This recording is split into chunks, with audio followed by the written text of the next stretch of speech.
9. Ini di kelas lengkap.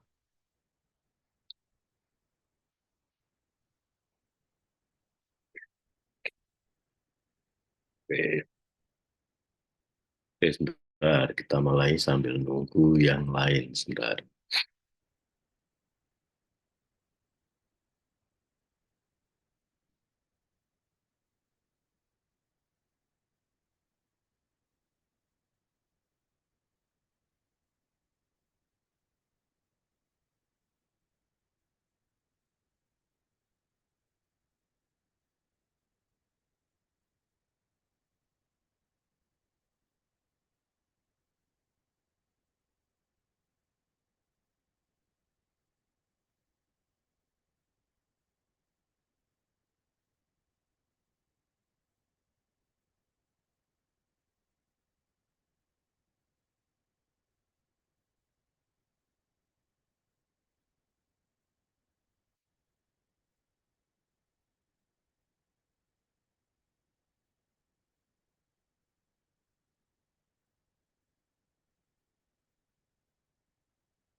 Untuk real cyber physical system.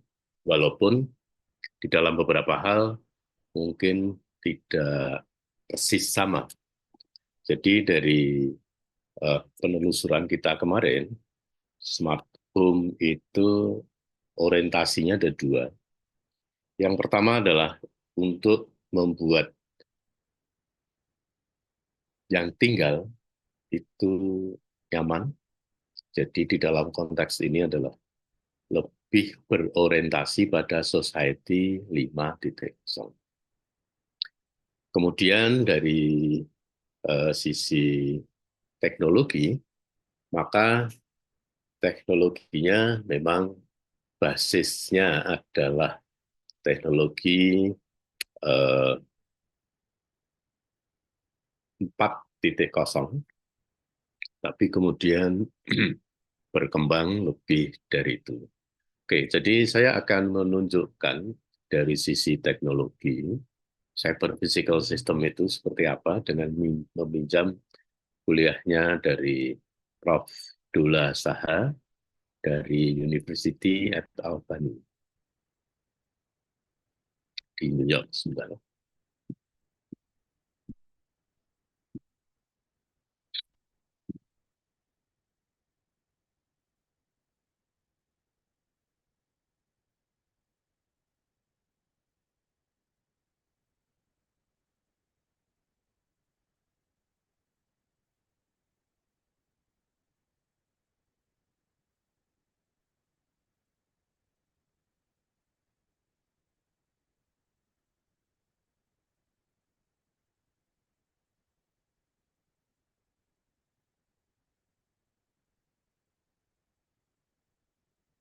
Oke, ini sekedar informasi tentang bagaimana sebuah teknologi itu mengalami naik turun. Jadi ini menurut Gartner.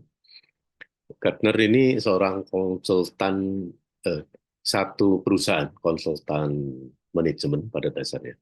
Tapi dia memperhatikan banyak aspek, termasuk aspek teknologi. Nah, kalau kita lihat, memang di dalam banyak hal, teknologi itu bisa men-trigger satu perkembangan. Jadi misalkan dia memproduksi, katakanlah smart home. Jadi smart home pada tahun 2006 itu barangkali masuk tahap awal di mana eh, ada ciri-ciri yaitu bahwa harganya mahal dan masih banyak hal yang perlu disesuaikan. Sehingga eh, di sini eh, bisa mencapai puncak dan kemudian ada hal-hal yang di luar pemakai pertama. Sehingga dalam hal ini pemakai pertama biasanya adalah mereka yang memang memandang itu satu hal yang menarik.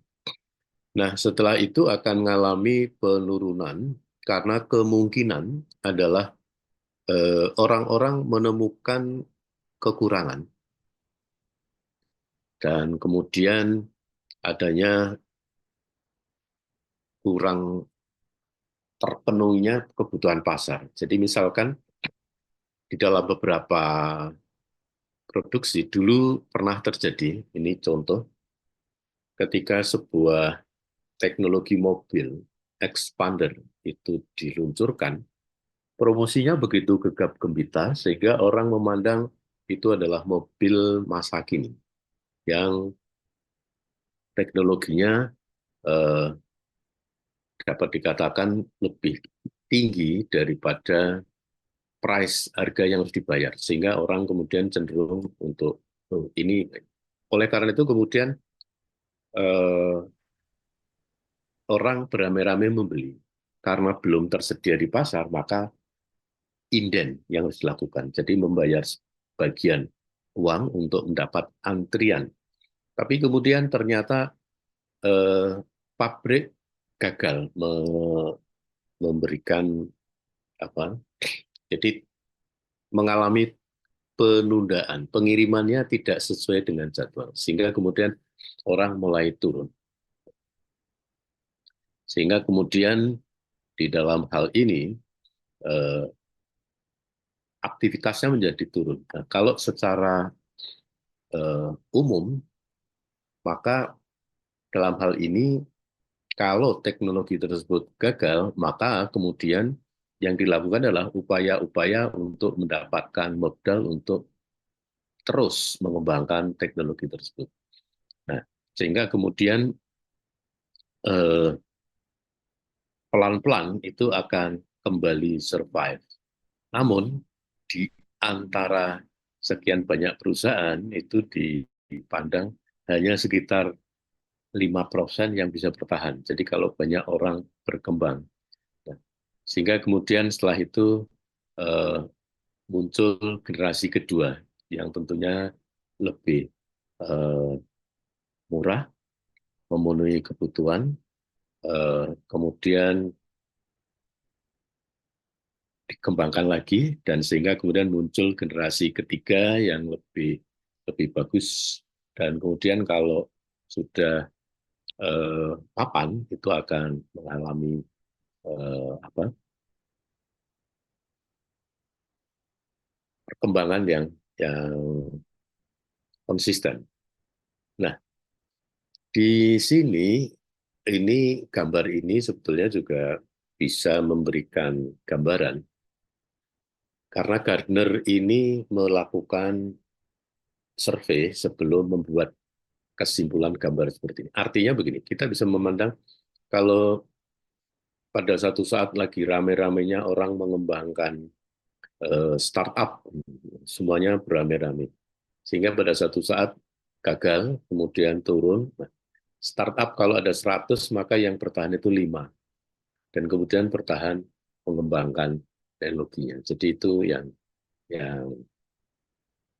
apa terjadi. Oke, ini teknologi pada tahun 2018. Kalau kita lihat yang muncul-muncul di sini mulai dari artificial intelligence, kemudian ada ini di atas itu ada digital twins, ada deep neural network, kemudian ada carbon eh, apa itu, dan IoT platform, visual assistant, silicon dan seterusnya, sampai kemudian turun augmented reality, kemudian smart fabrics dan seterusnya. Ini ada teknologi-teknologi yang muncul, eh, ada yang terus berjalan, ada yang kemudian hilang. Oke, nah sekarang kalau kita lihat cyber physical system, jadi ini sesuatu yang menghubungkan antara dunia fisik dengan dunia komputasi. Di sebelah kanan kotak kuning ini adalah dunia eh, apa? Yang sebelah kanan itu adalah untuk pengendali, di sebelah kiri itu adalah untuk eh, menangkap apa yang ada di fisik. Jadi fisik itu yang hijau, itu di bawah dikatakan plan, itu kalau kita bicara pabrik, maka kotak kuning kanan ini adalah yang mengendalikan lingkungan. Sementara kotak kiri yang mengamati lingkungan. Jadi kalau kita lihat demikian, maka physical interface yang dimaksud itu adalah sensor. Dan platform satu sekarang sensor dengan eh, prosesor kecil itu kemudian menjadi IoT. Jadi komputasi satu itu dilakukan di eh, IoT, dan ada yang biru muda, biru toska di tengah ini itu adalah jaringannya. Jadi sarana komunikasi yang menghubungkan antara sensor, kemudian pengolah data, dan yang dikendalikan. Kemarin kita melihat di dalam smart home, maka sensor itu bisa sensor suara, sensor cahaya, eh, mungkin kamera, scan, dan seterusnya. Nah, kemudian ini ada otaknya yang mengolah dan fisik. Fisiknya misalkan untuk menyalakan lampu, untuk memutar musik, dan seterusnya. Kalau kita bicara ini adalah cyber physical system untuk pemantauan cuaca atau pengendalian greenhouse, maka yang hijau di bawah ini adalah greenhouse-nya. Physical interface sensornya bisa sensor suhu, sensor kelembapan, sensor cahaya, dan pengendali yang platform kanan itu adalah aktuator, misalkan kelembapan kurang. Berarti yang kanan ini harus mengendalikan sesuatu untuk membuat ruangan itu lembab. Atau ketika suhunya terlalu tinggi dipantau, maka kemudian ada aktor-aktor yang membuat suhu bisa turun. Atau sebaiknya suhunya terlalu rendah, berarti ada yang bisa membuat suhu naik. Nah, jadi ini dilakukan dengan apa? Eh, Kalau di sebelah kiri itu sensor, maka di sebelah kanan itu namanya aktuator, sesuatu yang berinteraksi dengan eh, sesuatu yang berinteraksi dengan alam lingkungan atau environment. Oke. Nah, kalau definisinya ini beberapa. Pertama, cyber physical system itu adalah sebuah sistem engineering, sistem yang direkayasa, yang eh, dibangun dan pada integrasi menyatu antara komputasi dan komponen fisik, komponen komputasi dan komponen fisik.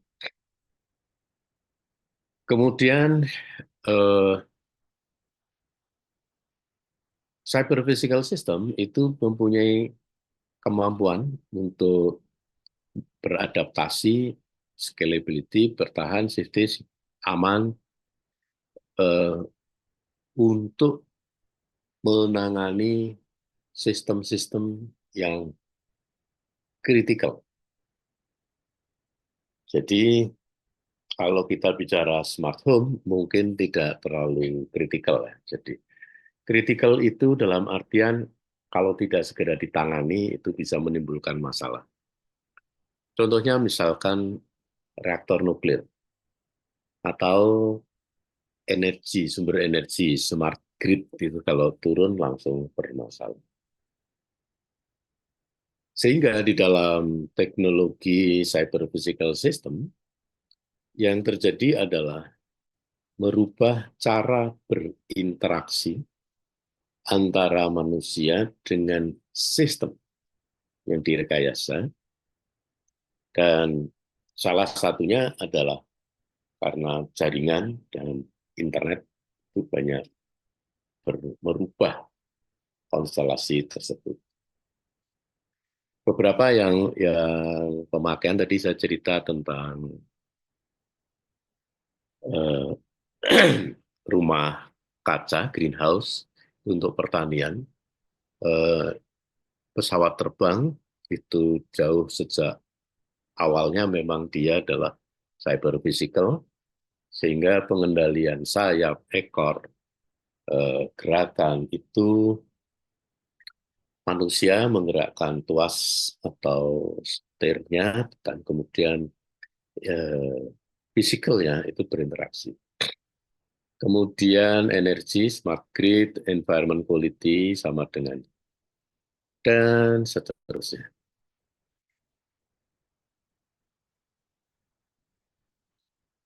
Nah, ini contoh-contoh hal yang terjadi. Jadi hal-hal yang kritikal itu hal-hal terkait dengan avionik, dengan militer, mobil dan pabrik ini yang kalau ini interaksinya harus cepat.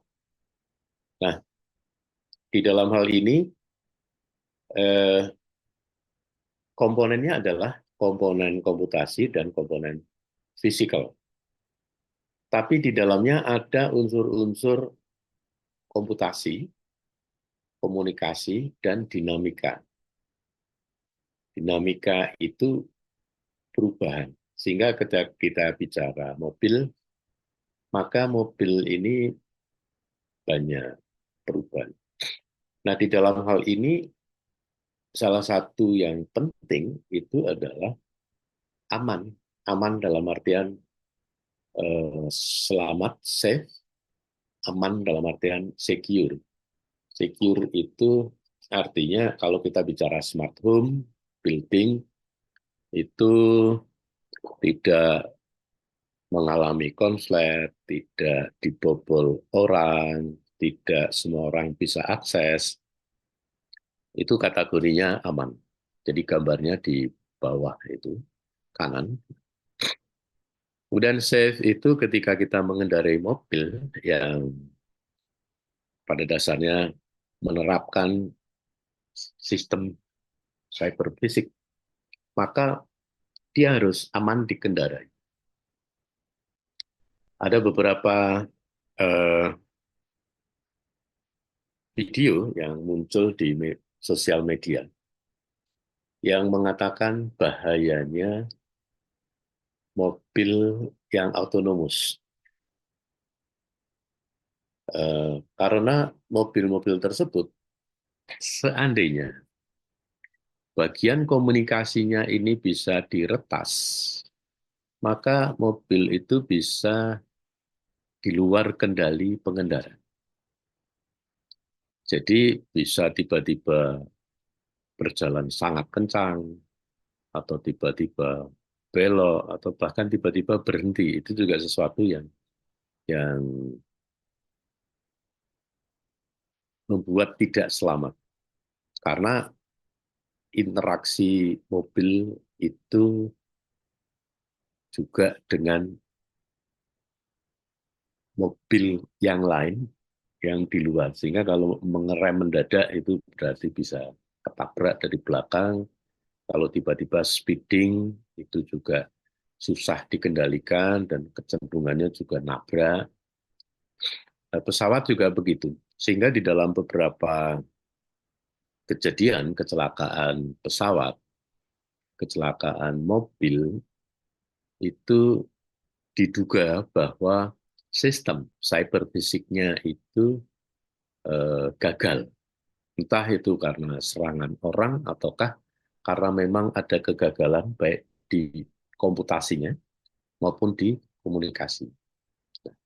Oleh karena itu, hal penting yang perlu dicermati di sini adalah bahwa cyber physical system itu punya resiko kegagalan yang itu bisa membahayakan.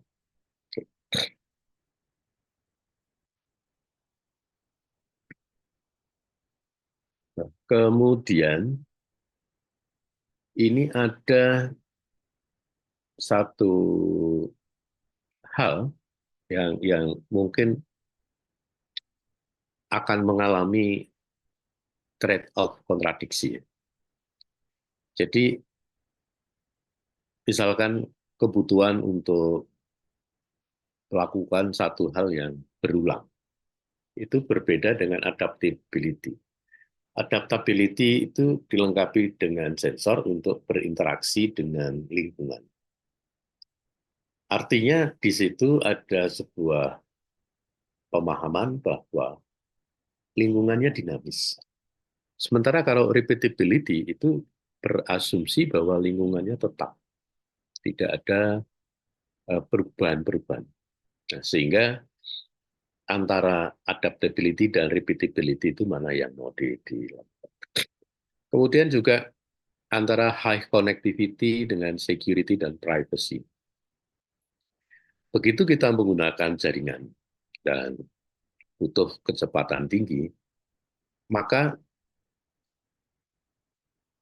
yang diharapkan pengaman-pengaman itu dikurangi.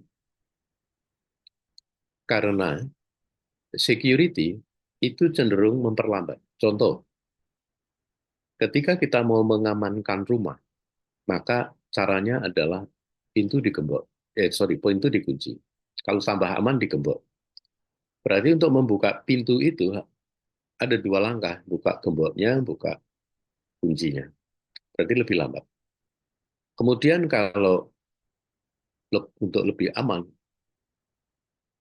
di rumah itu ada gerbang, gerbangnya supaya aman juga digembok.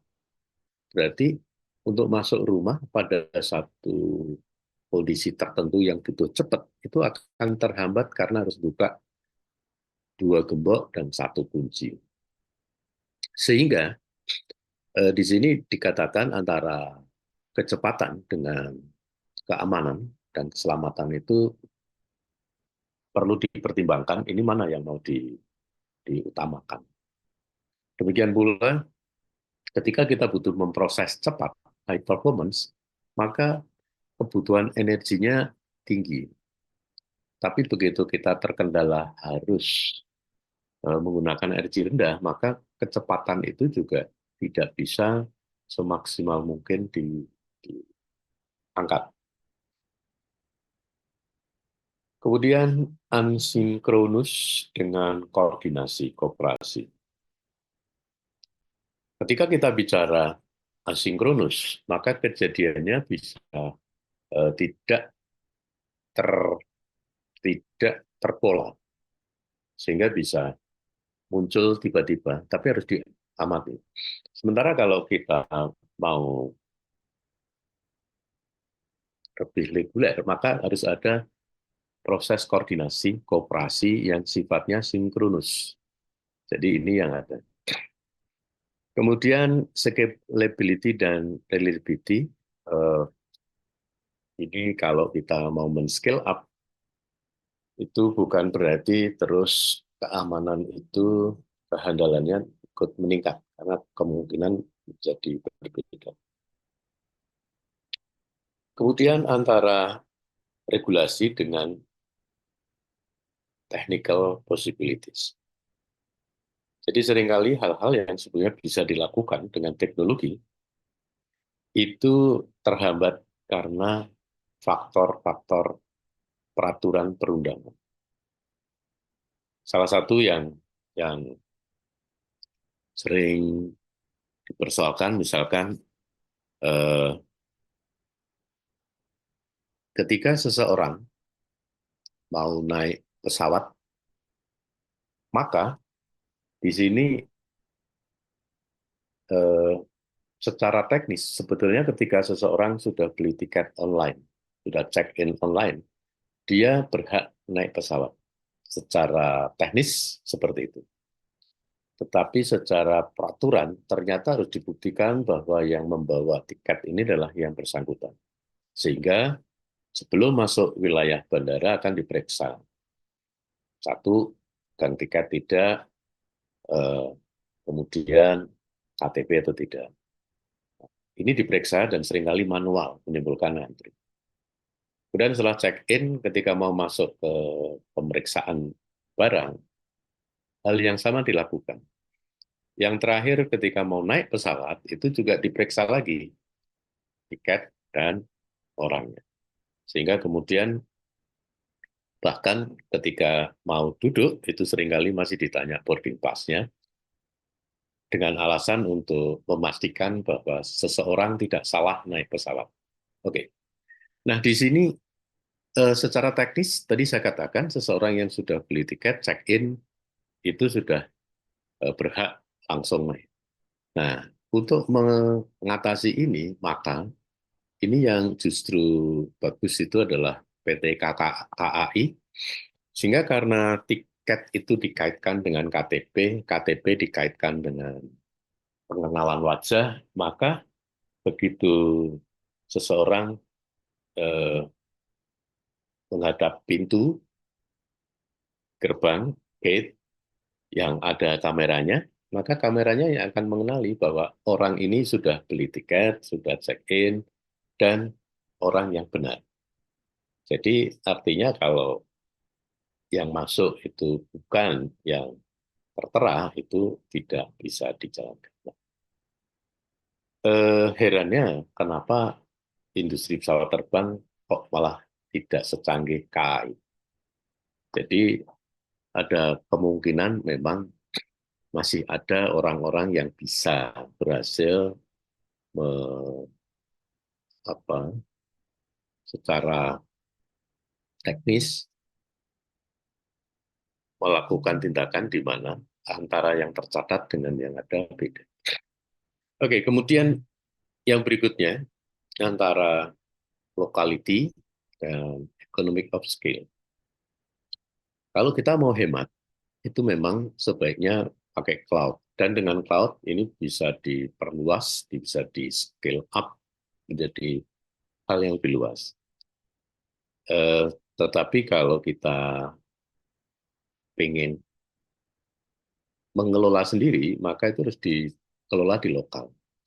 Dan kalau menggunakan semacam jaringan, itu menggunakan yang cloud versi kecil yang namanya fog. Oke, kemudian ini antara open dan proprietary. Jadi ketika membangun sebuah home, smart home, itu sebenarnya teknologinya harus spesifik yang mahal ataukah bisa open source. Kemudian dari sisi algoritma, ini antara yang dinamik dan yang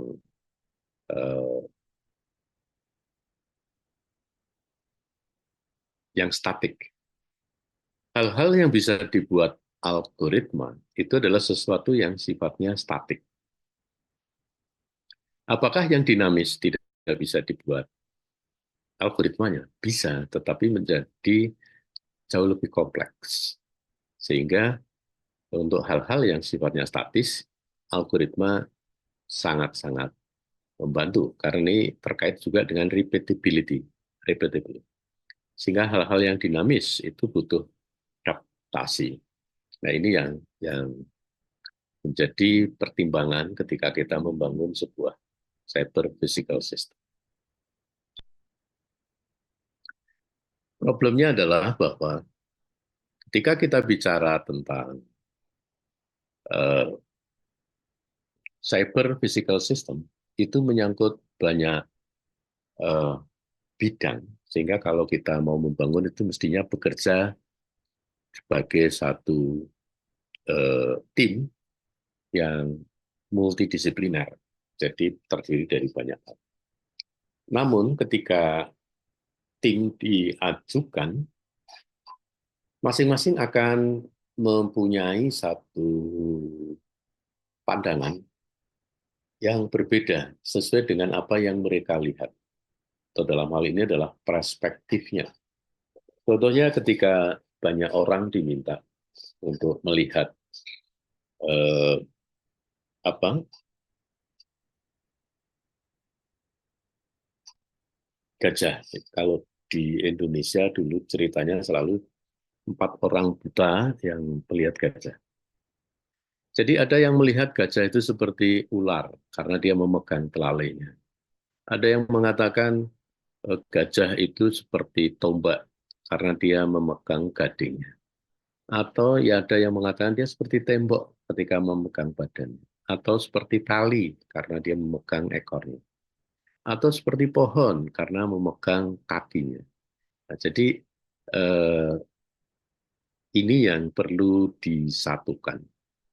Sehingga dengan demikian cara pandang tadi itu memang bergantung kepada disiplinnya. Misalkan, oh ini jaringan, oh ini komputer kecil, oh ini satu industri yang terhubung, oh ini big complex system, sistem yang, oh ini robot, oh ini untuk industri, misalkan demikian. Nah, misal ini contoh sebuah kendaraan yang menerapkan cyber physical system, dia ada beberapa hal yang dimaksud, yang diharapkan. Di situ ada target bahwa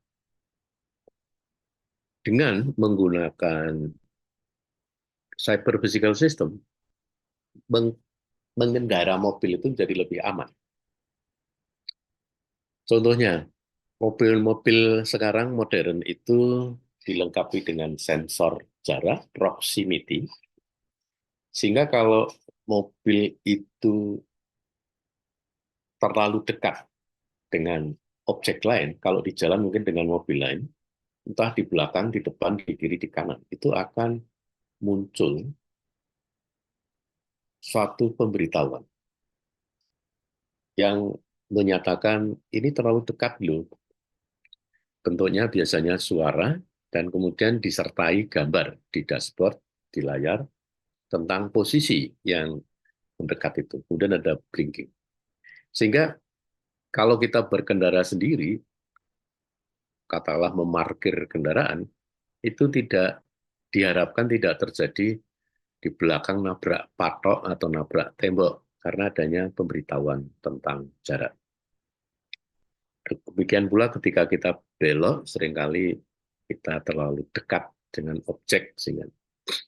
Oke, kemudian dengan eh, cyber physical system diharapkan juga pengapian itu efisien, sehingga mengurangi emisi karbon di dalam proses ini. Dan kemudian bisa dikembangkan menjadi smart transportation, ya dia bisa dipakai tanpa menggunakan sopir. Kemudian dengan mengoptimalkan pengapian itu berarti energinya akan efisien dan juga berarti akan climate change, menjaga kelestarian. Di dalam hal ini ada dua sebenarnya. Satu, karena mobil-mobil yang ini cenderungannya adalah yang menggunakan baterai, sehingga tentunya memang energinya efisien, tidak ada emisi, dan juga tidak mempengaruhi, tidak menyumbang kerusakan alam. Nah, di dalam hal ini sebenarnya ketika masih ada sopirnya, maka mobil ini merupakan bentuk kolaborasi antara manusia dengan robot. Robot itu yang mana? Yang mengendalikan setir, kemudian yang mengendalikan perpindahan gigi, dan seterusnya.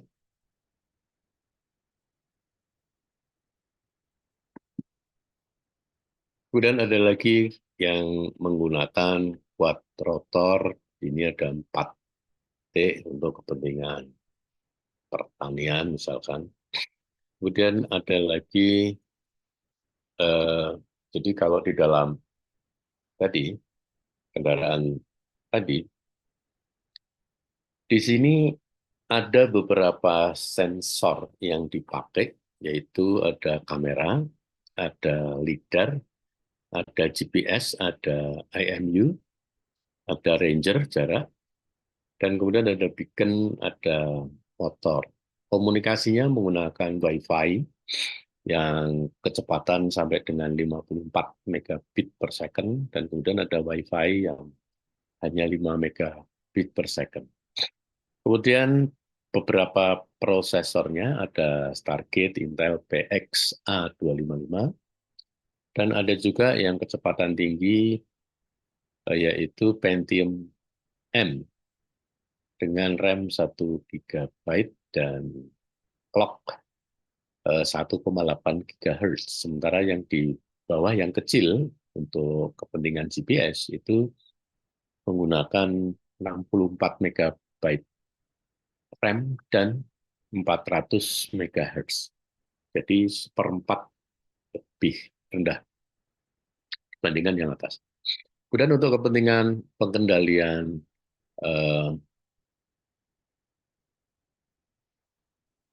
sensor dan aktuator ada Robostik menggunakan ATmega 128 untuk kendali yang low level. Jadi kalau kita lihat hubungan-hubungannya, ini seperti ini, di mana komunikasinya ketika menggunakan RS-232 itu maksimum 115 kilobit per second, dan seterusnya. Kemudian di dalam hal ini, saya kira beberapa ide tentang cyber physical system sudah ada. Di dalam kuliah cyber physical system memang kemudian yang dikerjakan adalah bagaimana mengembangkan, merancang, dan menerapkan embedded system secara terstruktur. Jadi bukan hanya tambal sulam. Bukan hanya coba di sini ditulis sebagai hacking dan implementing. Jadi harus berangkat dari konsep. Nah, konsepnya tentu di sini konsep fisik dan bagaimana mekanismenya. Dan tadi dikatakan ada masalah dinamika, maka itu juga harus dipikirkan bagaimana konsep dinamika itu bisa diadop dalam komputasi. Sehingga oleh karena itu ini yang penting. Bentar.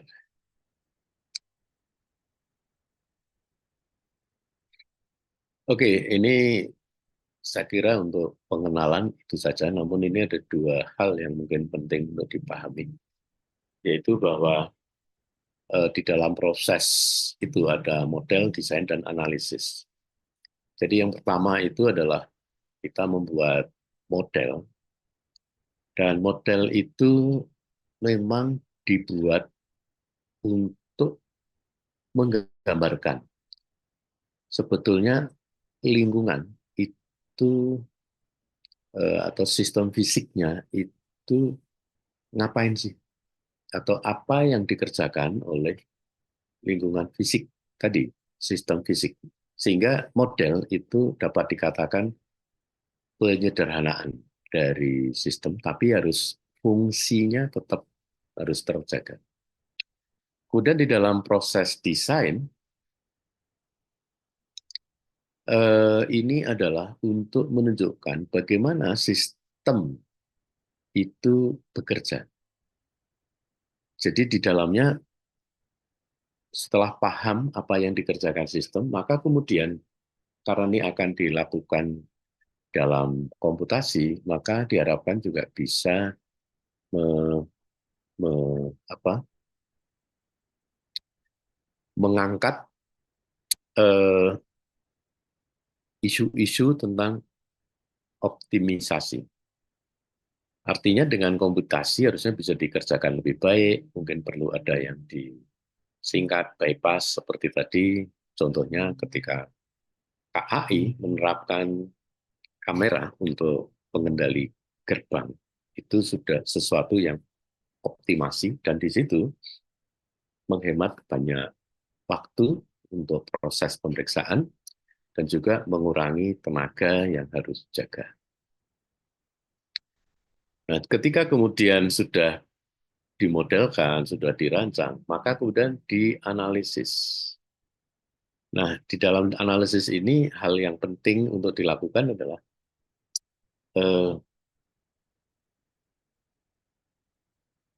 apa yang bisa menyebabkan sistem itu gagal.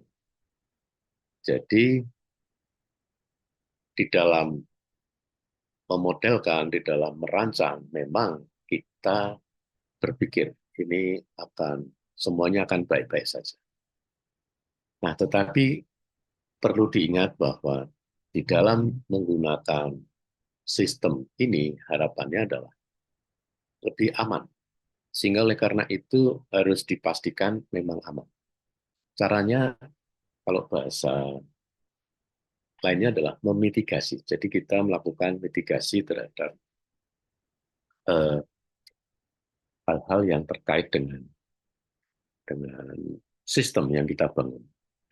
Jadi mencari kemungkinan-kemungkinan bahwa sistem akan mengalami kegagalan. Sehingga oleh karena itu nanti akan dicegah. Oke, jadi saya kira itu dulu yang yang bisa saya sampaikan. Kemudian ini ada buku yang dipakai. Namun sekali lagi kita bicara embedded system smart home mungkin hanya sampai di sini karena kita nanti akan pindah yang lain. Sehingga kalau tertarik, ini ada bukunya Introduction to Embedded System, a Cyber Physical System Approach. Jadi orientasinya lebih kepada uh, embedded system, tapi pendekatannya dengan uh, cyber physical system. Sehingga kalau kita lihat, maka kelompok besarnya adalah modeling, desain, dan analisis. Di dalam proses modeling, kita harus mengenal tentang karakteristik sistem fisik yang continuous dan dinamik. Kemudian ada yang membedakan lagi, yaitu yang discrete, dinamik. kemudian hybrid system campuran, kemudian composition of state machine, dan kemudian concurrent computation model. Nah, ini untuk bahan memodelkan sistem. Dan ketika merancang, itu di dalamnya ada sensor, ada actuator, embedded processor, memory architecture, input-output, multitasking, dan schedule. Nah, kemudian untuk analisisnya ada invariant and temporal logic, equivalent, dan refinement. Kemudian ada reachability analysis, model checking, kemudian ada quantitative analysis, dan ada security dan privacy. Sehingga secara lengkap, ini kalau mau memodelkan sistem, ini yang harus dilakukan. Oke, tayangan saya stop. Kemudian ini sekarang 12. Yang presensi, sebentar.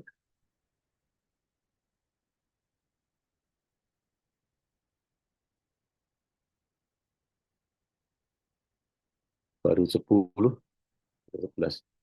Silakan yang belum presensi sambil menunggu.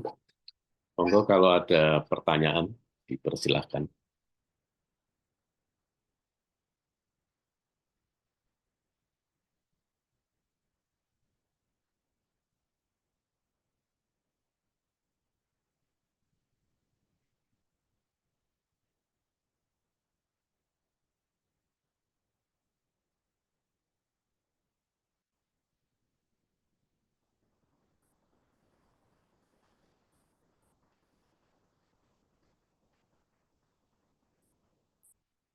Oke, kalau tidak ada, tolong dipastikan, dicek di Simaster. Jadi beberapa, seperti sudah saya sampaikan, materi akan diunggah di sana, dan akan di tugas juga ada di sana. Oke, kalau memang tidak ada lagi, ini saya tutup presensinya. Oke, kemudian stop sharing.